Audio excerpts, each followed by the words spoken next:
तो गाइस आज मैं आपको बताऊंगा स्टार मेकर की कुछ ज़रूरी बातें जिन्हें आपका जानना काफ़ी ज़्यादा ज़रूरी है मेरे हिसाब से। तो इस वीडियो को पूरा देखें, छोटी सी वीडियो है, कहीं भी स्किप ना करें क्योंकि आप अगर कहीं भी स्किप कर देंगे तो मेरी जो इंपॉर्टेंट टिप्स है आपसे मिस हो जाएगी। चलिए वीडियो स्टार्ट करते हैं बिना वक्त गवाए, ताकि आपको भी पता चले स्टार मेकर की ये कुछ ज़रूरी बातें। हो सकता है ये आपका सवाल भी हो। चलिए वीडियो स्टार्ट करते हैं। सबसे पहले मैं आपको बताना चाहूँगा स्टार मेकर के अकाउंट डिलीटिंग के बारे में, यानी कि जब आप अपना अकाउंट डिलीट करते हैं तो वो डिलीट क्यों नहीं होता है। देखिए मैं आपको बताऊँ सबसे स्टार मेकर की जो ज़रूरी, जो कि मैंने इस पर ट्राई भी किया है, काफ़ी एक्सपेरिमेंट किया है इस चीज़ पे, इसको ट्राई किया है कि जितनी भी आईडीज़ 30 से ऊपर हैं वो सारी की सारी डिलीट नहीं होती हैं, चाहे आप उनके लिए कितनी भी जिद्दोजहद कर दें। स्टार मेकर के हिसाब से 30 से नीचे की आपकी आईडी डिलीट हो जाएंगी, लेकिन 30 से ऊपर की जो आईडी होगी वो डिलीट नहीं होगी। काफ़ी ज़्यादा फीडबैक भेजने के बाद हो सकता है डिलीट हो जाए, अदरवाइज़ डिलीट वो नहीं होगी। लेकिन मैं आपको बता दूं 30 के बाद यानी कि आप जब आपकी आईडी लेवल 30 हो जाता है तो उसके बाद आपको 35 पे इनकम का ऑप्शन मिल जाता है, यानी कि एक तरीके से आप स्टार मेकर के ट्रस्टेड पर्सन बन जाते हैं। तो इसीलिए स्टार मेकर आपकी जब आपकी आईडी 30 पहुंच जाती है तो उसे डिलीट नहीं करता है, लेकिन आपकी 30 से नीचे अगर आईडी है तो आप उसे डिलीट कर सकते हैं।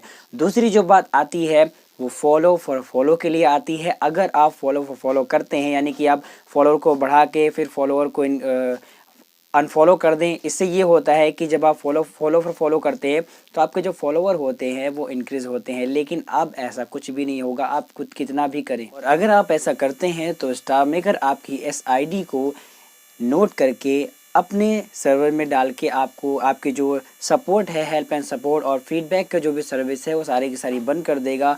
और इन फ्यूचर अगर आपको कोई प्रॉब्लम होती है तो उसे स्टार मेकर आपकी हेल्प नहीं करेगा।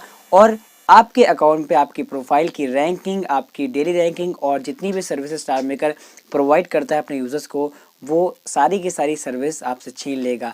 तो आप ऐसा बिल्कुल इस चीज़ का ध्यान रखें कि अगर आपका न्यू अकाउंट है तो आप फॉलो फॉर फॉलो ना करें, अपनी जेन्युइन तरीके से आप अपने फॉलोअर्स बढ़ाएं। तो ये हो गई फॉलोअर से रिलेटेड। और तीसरी जो बात है वो वेरीफाइड सिंगर से रिलेटेड बात है कि अगर आप फॉलो करते हैं तो आप वेरीफाइड टैग, अगर आप इच्छुक हैं इसके लेने के लिए, तो आपको नहीं मिलेगा, क्योंकि आप इनवैलिड यूजर्स में से स्टार मेकर के आ जाएंगे। और मैं आपको बता दूं, अगर आपको जो आपका सिंगर का यानी कि वी टैग वेरीफाइड टैग है वो आपको मिलेगा कैसे, अगर आपने कोई रूम ज्वाइन किया है तो आप रूम के ऑनर से यानी कि रूम के ऑनर की अपील पे ही आप अब ये वेरीफाइड सिंगर का या वेरीफाइड ब्रॉडकास्टर का या कोई भी जो भी टैग होते हैं वो आपको मिल पाएंगे। अदरवाइज अगर आप खुद फीडबैक भेजते हैं स्टार मेकर को तो आपका अप्लाई नहीं किया जाएगा। कोशिश ये करें कि जो रूम का ऑनर है तो वही आपके लिए अपील करे। तो अगर आप खुद का, अगर आपका रूम है तो आप बिल्कुल अपने लिए कर सकते हैं, लेकिन अगर आप सोलो सिंगिंग करते हैं, आपको कोई रूम नहीं है, तो आपको कोई रूम ज्वाइन करना होगा, कोई फैमिली ज्वाइन करनी होगी, तो रूम के ऑनर की अपील से ही आप वेरीफाइड यानी कि वी टैग पा सकते हैं। लेकिन आपको खासकर ध्यान रखना है वी टैग के लिए कि आपको सॉन्ग मेंटेन करना है, अपनी प्रोफाइल रैंकिंग मेंटेन करनी है और एक्टिव भी रहना है। तो ये थी कुछ बातें जो मैंने आपको बताई, आशा करता हूँ समझ में आई होगी। कोई प्रॉब्लम हो तो मुझे कमेंट कीजिएगा। इंस्टाग्राम पे फॉलो कर सकते हैं, वहाँ अगर आपको कोई सवाल है, कोई हेल्प है तो आप मुझे मैसेज के थ्रू पूछ सकते हैं। आऊँगा अगली वीडियो के साथ। बाय।